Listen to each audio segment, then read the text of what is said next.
The spade bit into the earth with a wet, tearing sound. Ilara leaned her slight weight into the handle, her boot heel driving the steel blade a few inches deeper into the stubborn green turf of the hillside. She rocked it back, freeing a thick, root-threaded pelt of sod, and tossed it onto a growing pile. Her breath misted in the cool morning air. Beside her, a great shaggy dog named Boro watched with intelligent brown eyes, his tail giving a single slow thump against the ground. He had been her father's dog, and now he was hers. He was all that was left. She was 17, and for the past month, since the fever had taken her parents within a week of each other, she had been systematically dismantling their small, tidy life. She'd sold the 2 milk cows, the chickens, the plow horse. She'd sold the wagon and the spare harnesses. The money, a small but dense little pile of coins, was tied in a leather pouch at her belt. What she had not sold were her father's tools and his books, specifically one book. A thick, leather-bound journal filled with his precise, angular script and detailed architectural drawings that no one else in the valley of Hemlock's Hollow would have understood. Ilara understood. She had spent years watching him draw, listening to him murmur about wind shear, thermal mass, and hydrostatic pressure. He was a scholar who had chosen the life of a farmer, a man who saw the world in systems and stresses. And in his final years, he had become obsessed with this hillside. She drove the spade in again, and again. The work was methodical, rhythmic. Dig, lift, toss. The sun climbed higher, warming the back of her neck. Boro shifted from the sun to the shade of a lone pine, his gaze never leaving her. By midday, she had cleared a 10-foot square of turf, revealing the dark, rocky soil beneath. That's when the first visitor arrived. Mr. Gable, their closest neighbor, stopped his cart on the road below. He was a good man, practical and kind, but his mind ran in straight, predictable furrows, much like the ones he plowed in his fields. He cupped a hand to his mouth. "Ilara, what in heaven's name are you doing to that hill?" She didn't stop her work, only paused to wipe a smear of dirt from her forehead with the back of her wrist. "I'm building." He squinted, his weathered face a mask of confusion. "Building what? A root cellar? That's a mighty big one if it is." "A house," she said, her voice quiet but clear. Mr. Gable let out a short, incredulous laugh. "A house? Child, you build a house on a foundation, not by digging a hole. That's the craziest thing I've ever seen. What about the runoff, the winter freeze? You'll be flooded or crushed before the first snows stick."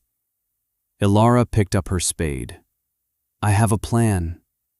He shook his head, a look of pity settling on his face. He saw a grieving orphan, her mind cracked by loss, digging a premature grave. "The town's worried for you, Ilara. Mrs. Gable wants you to come for supper. You shouldn't be alone." "I'm not alone," she said, glancing at Boro, who met her gaze with unwavering trust. "Thank you, Mr. Gable, but I have work to do." He lingered for another moment, then clucked to his horse, the cart creaking away down the road. Ilara knew what would happen next. By nightfall, everyone in Hemlock's Hollow would know that the poor Price girl had gone mad, trying to dig herself a den like a fox. She didn't care. She opened her father's journal, its pages already weighted with purpose. The first drawing showed a cross-section of the hill.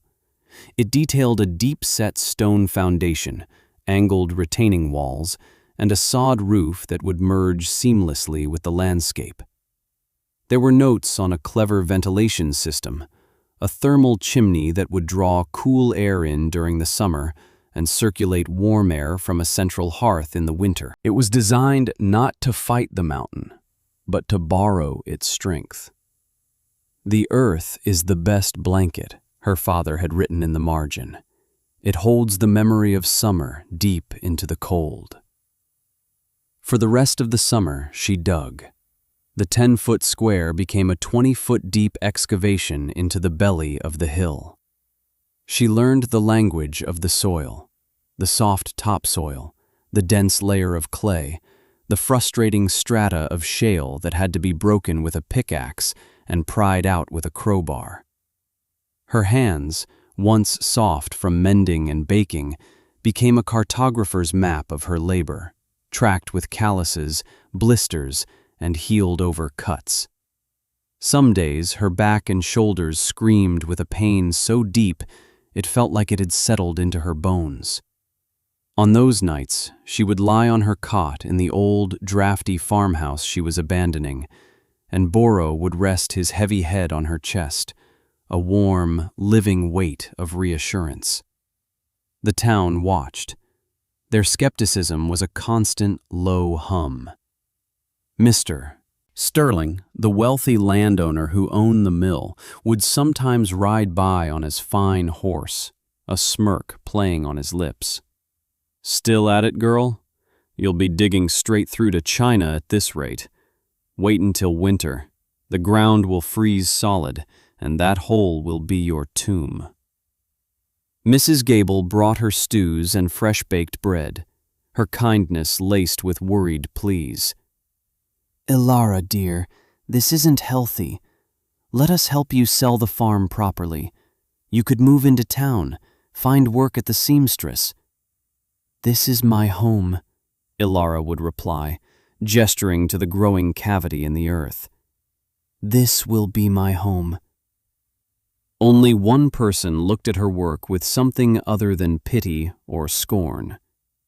Leo, the blacksmith's son, was a quiet young man with soot permanently ingrained in the lines of his hands. He started walking up the hill after his work, a bucket of fresh water in his hand. He never offered advice. He never questioned. He just watched. One afternoon she was struggling with a massive boulder, her crowbar straining against its immovable weight. It was the keystone of her next step, laying the foundation. After an hour of fruitless effort, she slumped against the clay wall, defeated. Leo, who had been observing from the edge of the pit, slid down the earthen ramp. "If you lever from this side," he said, his voice low, "and I push from here, it might shift." He didn't wait for an answer. He wedged his own crowbar into a crevice she hadn't seen. Together they put their weight into it. The rock groaned, a deep geologic complaint. Then, with a sudden lurch, it rolled free, crashing to the bottom of the pit and shaking the ground. Ilara looked at him, her chest heaving. "Thank you." He just nodded, a small smile touching his lips. "My father says you're stubborn as feldspar." He says it with respect. From that day on, Leo's visits became a quiet ritual. Sometimes he helped. Sometimes he just sat with Boro, sharing a piece of his lunch with the dog while Ilara worked. His presence was a silent counterpoint to the town's chorus of doubt. The first autumn rains came, turning the pit into a muddy basin. "She'll be flooded out now," came the whispers from the road. But Ilara had planned for it. She had spent a week digging a deep drainage channel, lining it with flat stones according to her father's diagrams, and routing it far down the slope. The water pooled, found the channel, and flowed away, leaving her workspace damp but clear. Mr. Gable saw it and simply scratched his head, his certainty wavering for the first time. Winter arrived, and with it, the first true test. The ground hardened like iron. The work slowed to a crawl. On the coldest days, she worked inside the old farmhouse, cutting and shaping the massive timbers that would form the interior frame.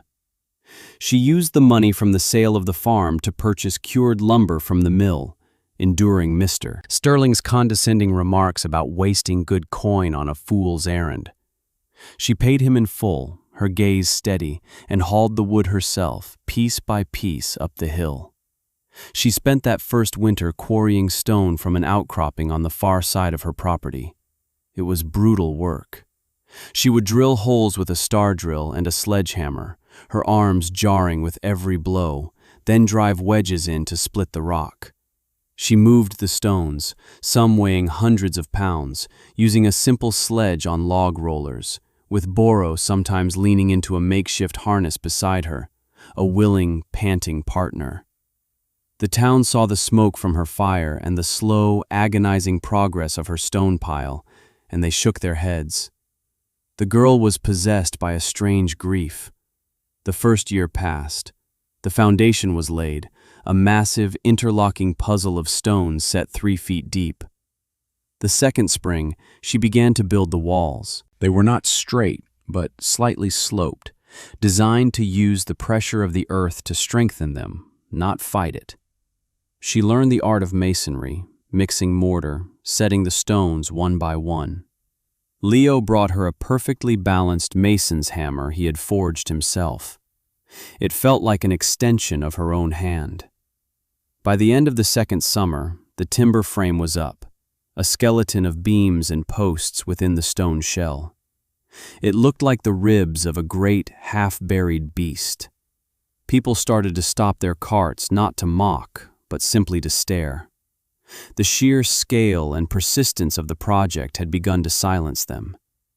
The hole was no longer just a hole. It was becoming something else, something solid. The second winter, she worked on the roof. Heavy beams were hoisted into place, covered with thick planking, then a layer of rendered pitch and tar-soaked hides for waterproofing. This was the most dangerous work, and Leo was there almost every day, his strength and steady hands indispensable. They worked in a quiet, synchronized rhythm, a partnership forged in shared labor, not words. The final step of the roof was the most unconventional. She spent a month hauling the sod she had first dug up back onto the planking, laying it down like a green blanket. Her father's journal was specific: 2 feet of packed earth and turf. "It'll get waterlogged and collapse," Mr. Gable declared to the men at the general store. "The weight alone is madness." But Ilara had built in drainage layers of gravel and sand, just as the journal instructed. When the spring rains came, the roof drank the water greedily. Wildflowers, their seeds dormant in the sod, began to sprout. By the start of the third summer, her house had all but vanished back into the hillside, marked only by a heavy, oak-planked door set deep into the earth and 2 glass windows on either side. A stone chimney, squat and sturdy, rose from the crest of the slope. The third year was spent on the interior. She laid a floor of smooth, flat flagstones. She built the hearth, the heart of the home, a massive fireplace of river stone engineered to throw heat deep into the room. She installed the ventilation shafts, their slatted wooden covers barely visible on the exterior. She built furniture, a sturdy table, chairs, a bed frame, shelves for her father's books. The inside was a cavern of peace, cool in the summer and holding the promise of warmth for the winter. It smelled of raw earth, curing wood, and stone. On the 3rd anniversary of the day she first broke ground, she moved in. She carried her few belongings from the old farmhouse, which now stood empty and forlorn, a husk she had shed. She built a fire in the hearth. The flue drew perfectly, the smoke pulling straight up the chimney. Boro, now older and grayer around the muzzle, curled up on a rug before the flames with a contented sigh. Ilara sat at the table her own hands had built and looked at the home her own hands had raised from the earth. It was done. The autumn of that third year was strange. The geese flew south a month early. The squirrels were frantic, their caches overflowing. The air had a brittle, expectant quality. The old-timers in the valley looked to the sky and muttered about the winter of '88, a legendary blizzard that had isolated the valley for weeks and claimed a dozen lives. The first snow came in early November, a light dusting, then another, heavier fall. By December, a solid 4-foot base lay upon the valley, more than anyone had seen in years. Life slowed, but it continued. But Ilara felt a deep disquiet. She spent her days chopping and stacking firewood until a massive wall of it stood against one interior wall of her home. She checked her stores of flour, salted meat, and preserves. She felt the house settling around her, a living thing breathing with the earth. The storm began on a Tuesday. It didn't arrive with bluster, but with a strange, silent intensity. The snow wasn't falling so much as accumulating, the flakes thick and heavy as wool. The sky was a uniform, pearlescent gray. By noon, the wind began to pick up, a low moan that built steadily into a high, shrieking howl. It was a wind that had teeth. Inside her shelter, Ilara felt none of it. The thick, earthen roof and deep-set walls were a perfect sound buffer.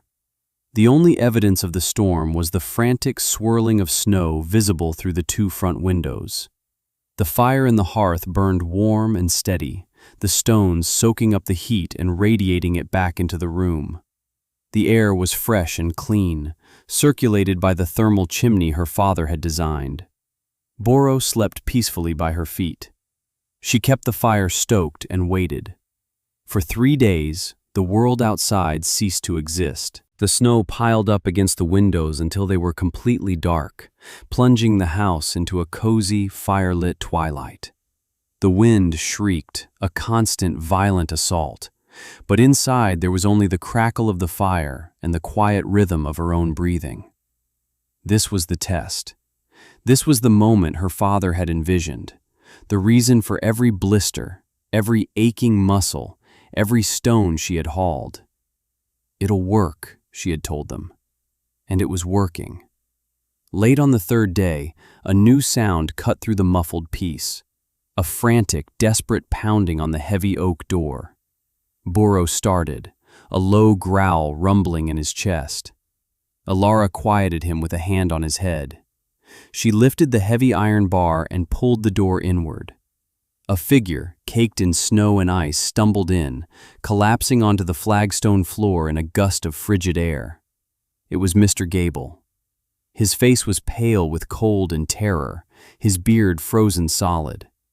"Ilara," he gasped, his voice a ragged whisper. "Help us, please."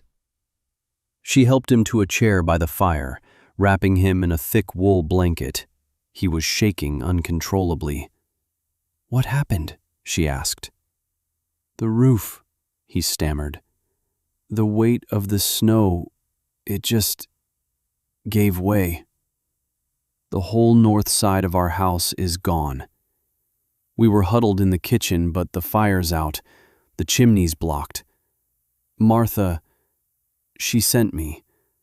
She said, 'Go to the girl on the hill. She'll know what to do.'" His voice broke, and he looked around the warm, secure space with wide, disbelieving eyes. "We were so wrong. All of us." "There is room," Ilara said simply. It took him nearly an hour to recover enough strength to guide her. She banked the fire, pulled on her heaviest coat and snowshoes, and followed him out into the maelstrom. The world was an unrecognizable landscape of white. The wind tore at her, trying to steal the breath from her lungs. They fought their way through chest-deep drifts to his farm. The sight was devastating. The farmhouse sagged, its roofline broken like a spine. Inside, Mrs. Gable was huddled with her 2 young grandchildren, their faces blue with cold. Ilara didn't waste words. She got them bundled up and led them back through the blizzard, a human chain against the fury of the storm.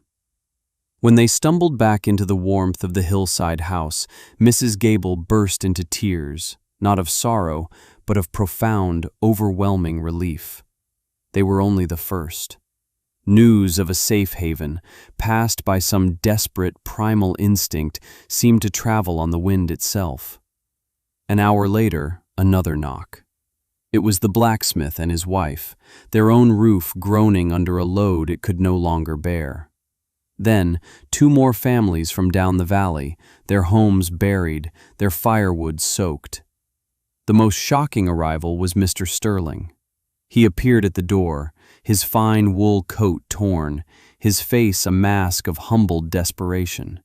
He wasn't alone. He was half carrying his wife, whose foot had been crushed when their porch roof collapsed.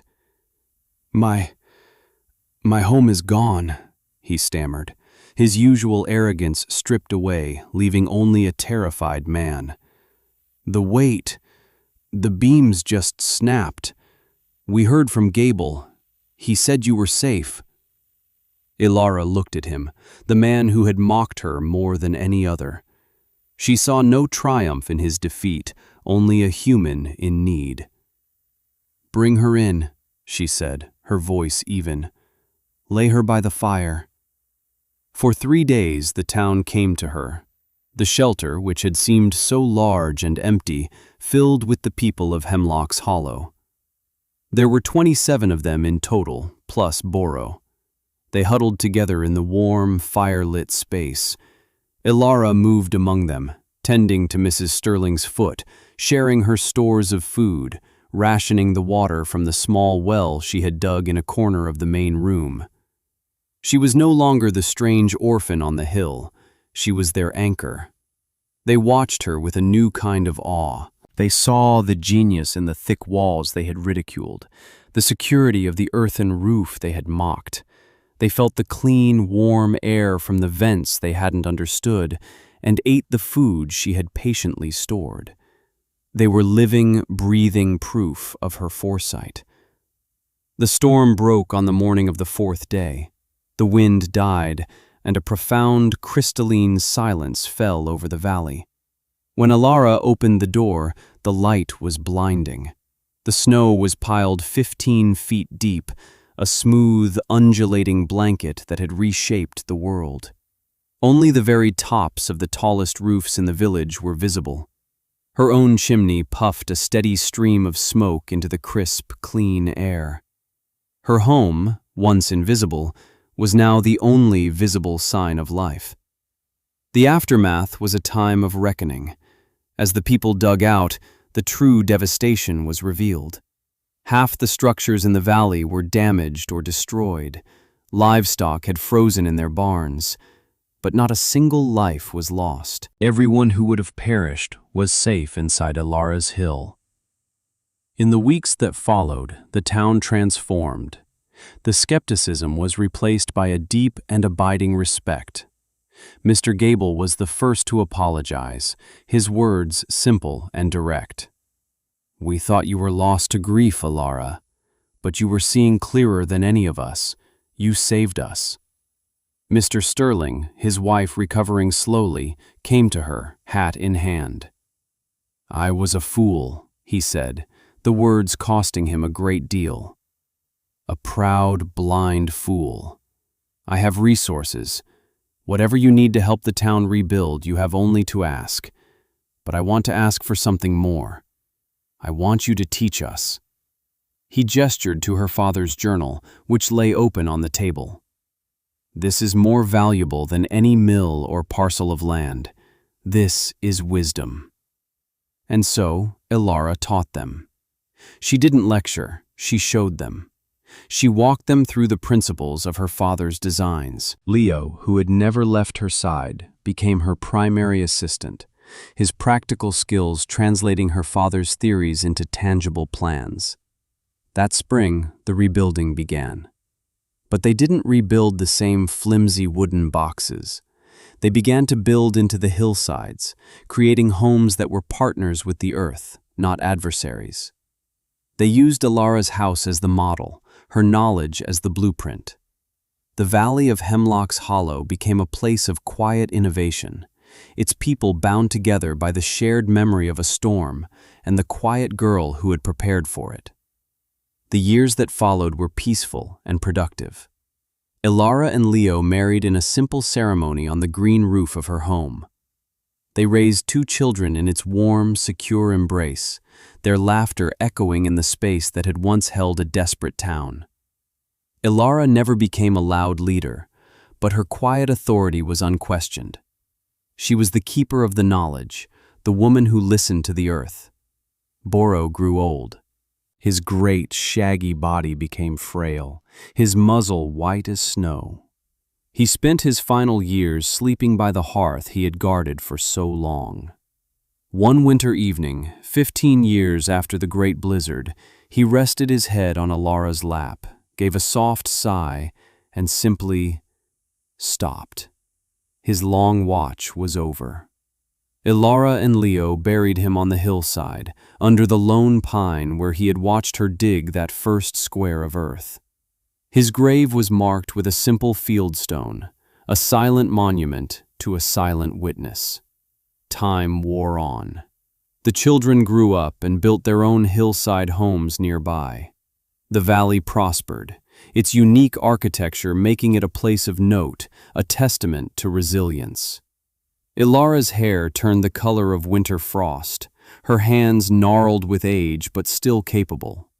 She passed her father's journal to her eldest daughter, ensuring the knowledge would live on. Leo passed before she did, and she buried him next to Boro, under the pine. She lived to be 87 years old. She died in her bed, in the house she had built, surrounded by her children and grandchildren, the fire crackling in the hearth. The whole valley mourned her passing. They laid her to rest on the hill, beside her husband and her faithful dog, overlooking the town she had saved. They did not carve her a grand tombstone. Instead, they placed a simple bronze plaque on the heavy oak door of her home, which was preserved by the town as a monument. The plaque was small, its words concise, echoing the woman she had been. It read, Ilara Price Reed.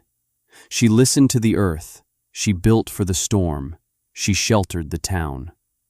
Long after she was gone, when the winter winds howled and the snows piled deep in the valley, the people of Hemlock's Hollow would look to the hillside.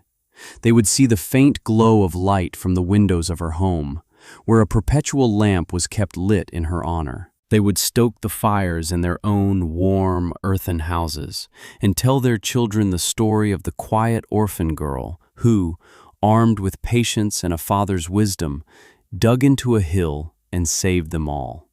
The structure stood, not as a monument to one person's labor, but as the heart of a community that had learned to bend with the wind and find strength not in fighting the world, but in becoming a part of it. Her legacy was not just carved in stone or cast in bronze, but lived in the warmth and safety of every home in the valley. It was a legacy of quiet persistence, a testament to the simple truth that the most powerful voice is not the one that shouts the loudest, but the one that proves its point, shovelful by patient shovelful.